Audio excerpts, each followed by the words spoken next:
Government اب یہ واضح طور پہ کہہ رہی ہے کہ اگلا مالی سال شروع ہوتے ساتھ ہی ایک نیا پروگرام نیگوشیٹ کرنا پڑے گا، کیونکہ جو 10واں اور 11واں ریویو ہے وہ تو 30 جون سے پہلے مکمل ہوتا ہوا نظر نہیں آ رہا۔ اب آپ کو کیا لگتا ہے کہ اس وقت بڑی سخت شرائط تھی، آئی ایم ایف جو ہے وہ اٹل ہے اس بات پہ کہ آپ $6 بلین کی فائنینسنگ ارینج کر کے دکھائیں، تو جو نیا پروگرام اگر ہوتا ہے تو کیا وہ اسی حکومت کے دورانی میں ایک تو ہو سکتا ہے، یا اگست میں یہ حکومت کیونکہ اپنی مدت پوری کر لے گی تو اس کے بعد کیئر ٹیکر سیٹ اپ کیا وہ معاہدہ آگے لے کے جا سکتا ہے؟ یہ کیسے ہوگا اور شرائط آپ کو کیا پہلے سے زیادہ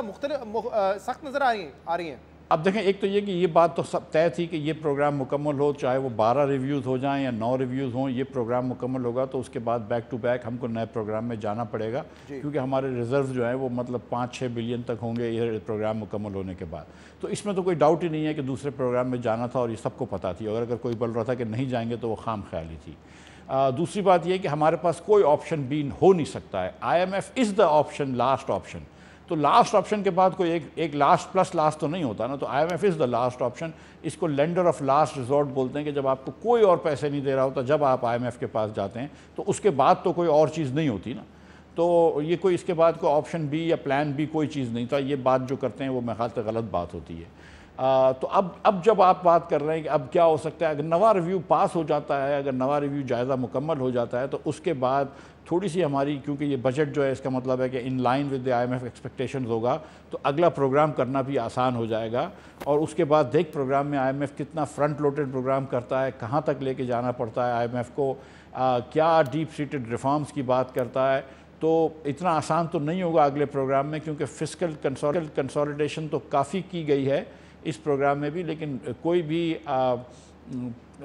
جو سبسٹینشل جو اسٹرکچرل ریفارمز تھے پرائیویٹائزیشن کے حوالے سے، جو آپ کے سرکولر ڈیٹ کے حوالے سے، دیگر چیزوں کے حوالے سے، وہ ابھی اتنا اس پہ خاطر خواہ کام نہیں ہوا ہے، تو وہ کام کرنا ہوگا۔ تو دیکھیں اب کس قسم کا ہوتا ہے۔ جو آپ بات کر رہے ہیں کہ حکومت کون سی حکومت سائن کرے گی، تو میرے خیال سے اگر یہ فوراً شروع کر دیں، جائزے کے بعد فوراً شروع کر دیں اگلی والی پروگرام پہ ڈسکشنز، اور یہ ڈسکشنز چلتے رہیں تھرو دا کیئر ٹیکر، تو یا تو وہ الیکشنز کے فوراً بعد نئی حکومت سائن کر لے گی، یا پھر